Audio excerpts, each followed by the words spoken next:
Bible a dit, dévotion matinale.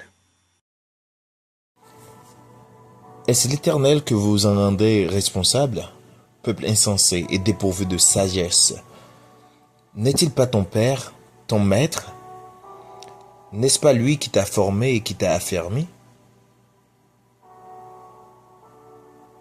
Sur ces paroles que nous trouvons dans Deutéronome 32, le verset 6, je vous salue dans le nom de Jésus-Christ de Nazareth.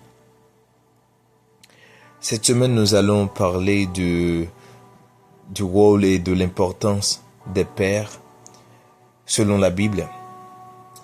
Dans un monde où il est difficile de trouver des pères, des vrais pères, des pères responsables, nous devons sonner cette alarme qui peut responsabiliser à nouveau les pères.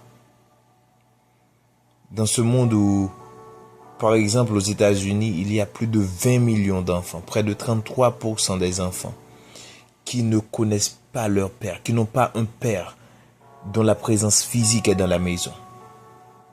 Et il y a près de 17 millions dont le père est là physiquement dans la maison, mais émotionnellement, il n'est pas là. Et aujourd'hui, la question vous est posée. L'Éternel n'est-il pas ton Père? Est-ce que l'Éternel Papa parle? Pose-toi la question et voici ton Père. C'est l'Éternel des armées. Bon moment de prière, de méditation avec Bible a dit. Soyez bénis, soyez scellés du Saint-Esprit. Lecture de la parole de Dieu. Jean 16, le verset 25 au verset 28. Je vous ai dit ces choses en parabole.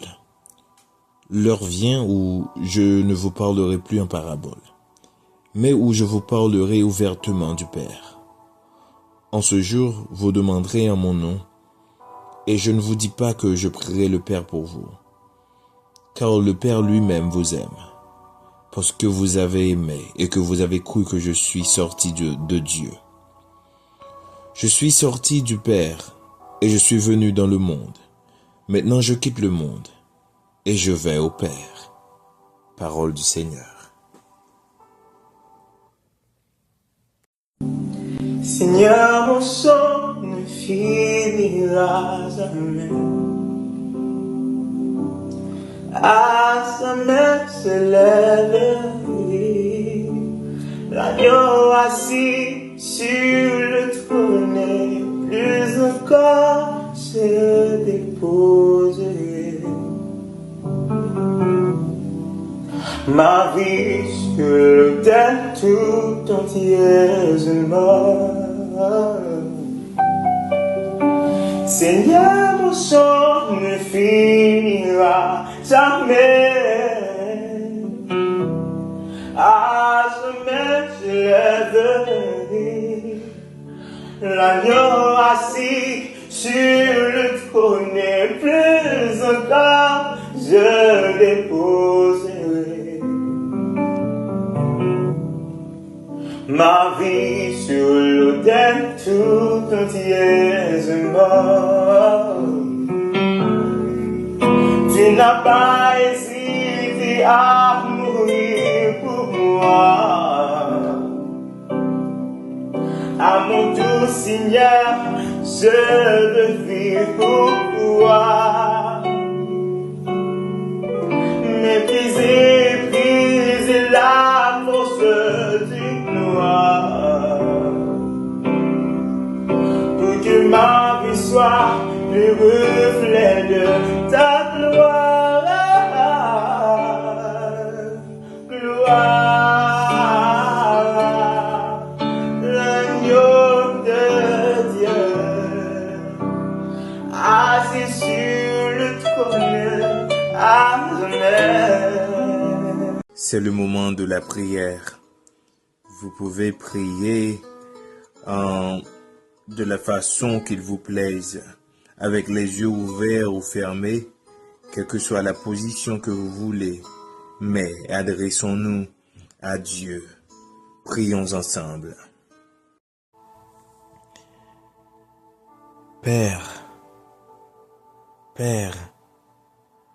Papa nous qui purons dans le ciel, nous voici devant toi, nous voici devant ta présence, nous voici devant ta majesté, pour implorer ton nom, pour implorer ta fidélité, pour implorer, Seigneur, ta gloire.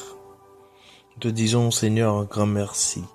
Merci pour ton amour, merci pour ta fidélité, merci pour tout, Seigneur. Merci, Seigneur, de ce que vous permettez que nous passions un week-end en bien et nous entamer semaine ça en bien, Seigneur. Nous remettre semaine en main. Nous remettre semaine en main. Nous demandons, Seigneur, pour continuer avec nous. Pour que tu continues à nous protéger, à nous garder, à nous protéger de tout danger, de tout mal, Seigneur. Quel que soit, Seigneur, de forme danger. Que le danger, Seigneur Dieu, soit d'ordre naturel ou surnaturel. Nous te demandons de nous protéger. De protéger, Seigneur Dieu, nos cœurs et nos pensées, afin que nous puissions les conserver purs, afin que nous puissions mener une vie qui te fasse plaisir, une vie qui manifeste ta gloire. Cette semaine est dédiée spécialement au Père. Nous te demandons, Seigneur, de les fortifier. Nous te demandons, Seigneur, de leur rappeler leur rôle. Nous te demandons, Seigneur, de les rendre responsables à ton image. Comme toi, Seigneur, tu es un Père responsable. Tu es un Père formidable. Tu es un Père extraordinaire. Que les pères de ce monde puissent suivre l'exemple que tu as tracé pour nous. L'exemple que tu es dans notre vie. L'exemple que tu es dans ce monde. Que tout papa, Seigneur Dieu, capable prendre responsabilité, et que, Seigneur, il va comprendre que parole, volonté, nous demander pour être capable de pères responsables. Seigneur, nous pas même dignes pour nous adresser aux prières, ça. Nous pas même dignes, Seigneur Dieu, pour nous capable à demander tout bagaille, ça. Mais nous demandons, non, non, Jésus. Non, non, Jésus qui est mort, qui est ressuscité, qui a vécu, Kounia a pour tout temps. Amen. Amen.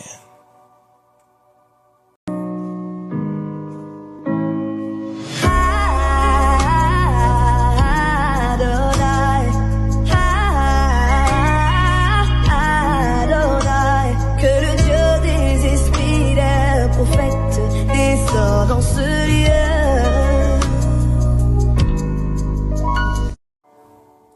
Père, garde de vous soit. Cette semaine, nous méditons sur le rôle et l'importance des pères au sein de la famille, selon la Bible. Et aujourd'hui, nous allons voir qu'est-ce qu'un père. Qu'est-ce qu'un père? De manière biologique, un père est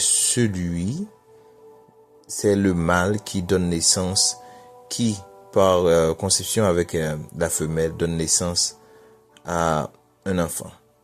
C'est-à-dire, pour qu'un être humain soit né, pour qu'un enfant soit né, il nous faut un mâle qui est l'homme et une femelle qui est la femme. Et le mâle, c'est l'homme, donc c'est le père de l'enfant. Ainsi, nous avons la définition biologique. Maintenant, un père, selon la Bible, c'est pas seulement celui qui donne naissance, mais aussi c'est aussi celui qui prend soin de son enfant. C'est aussi celui qui regarde l'enfant. C'est aussi celui qui incarne l'autorité, qui incarne le leadership. C'est celui qui incarne, qui prend soin de sa famille. À un tel point que la Bible dit que si un homme ne prend pas soin, si un père ne prend pas soin de sa famille, il est pire qu'un païen. Il est pire qu'un inconverti. C'est pour montrer nous que ils n'ont pas passé pas seulement fait petite, mais faut qu'on là pour ti moun. Et comme nous avons vu les chiffres dans l'introduction de la dévotion, c'est que il y a des papas qui là, ce sont des pères qui sont accros à leur travail. Ils travaillent toute journée, mais émotionnellement, ils sont pas là pour petit Dieu. Ça encore, c'est un autre problème. Et d'autres pas qu'on est eux-mêmes. Mais maintenant, d'une manière générale, pour tous les hommes, vous avez un père. Et ce père, c'est qui? Ton père, c'est l'Éternel. Et c'est pourquoi la question en Deutéronome 32, le verset 6, il nous est dit que l'Éternel n'est-il pas ton maître? N'est-ce pas l'Éternel qui est ton père? Il est ton maître. N'est-ce pas lui qui t'a formé et qui t'a affermi? C'est-à-dire, un père, dans son rôle, il forme son fils. Il forme sa fille, il forme ses enfants. Et il les affermit. Ça, c'est ce que Dieu lui-même, il fait pour toi. Bon Dieu lui-même, les formé et les affermé. C'est lui qui papa. Bon Dieu, c'est papa biologique ou c'est papa spirituel ou et c'est dans lui-même que vous sorti. Et dans le passage que nous avons lu dans la lecture en Jean 16, nous voyons que papa ça, lui remet. Le Père lui-même vous aime. Bon Dieu est remet. Et c'est pour ça matin m'a fait appel à tout le monde qui peut qu'on fait la paix, appel avec Christ, qui peut qu'on fait la paix avec Jésus-Christ, avec bon Dieu, pour y venir joindre parce que les remet et la prière. Et il veut que tu sois sauvé. Oui, Dieu vous aime. Et comme Jésus lui-même est sorti de Dieu, et nous avons accès à Dieu à travers Jésus-Christ, nous sommes des fils de Dieu. Car à tous ceux qui l'ont reçu, à ceux qui croient en son nom, elle a donné le pouvoir de devenir enfants de Dieu. Matin, je voulais rappeler que même si vous n'avez pas de papa, même si vous n'avez pas de papa biologique, même si vous n'avez pas de monde qui était une figure paternelle pour vous, connaît que bon Dieu c'est papa. Qu'on est un peu dans nous des mentors spirituels, des pères spirituels, mais sache que ton premier père spirituel, le père spirituel ultime que tu as, c'est Dieu.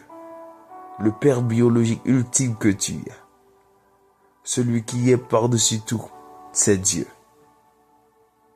Fais de l'Éternel ton père, car il t'aime. Il t'a formé, il t'a affermi, et il prendra toujours soin de toi. Dieu vous bénisse abondamment. Déclaration des mots de bénédiction. Que la paix et la grâce de Dieu soient sur vous dès aujourd'hui et éternellement. Bible a dit vous remercie d'avoir écouté cette émission tout en vous souhaitant une bonne semaine. Soyez bénis mes frères et sœurs, soyez scellés du Saint-Esprit.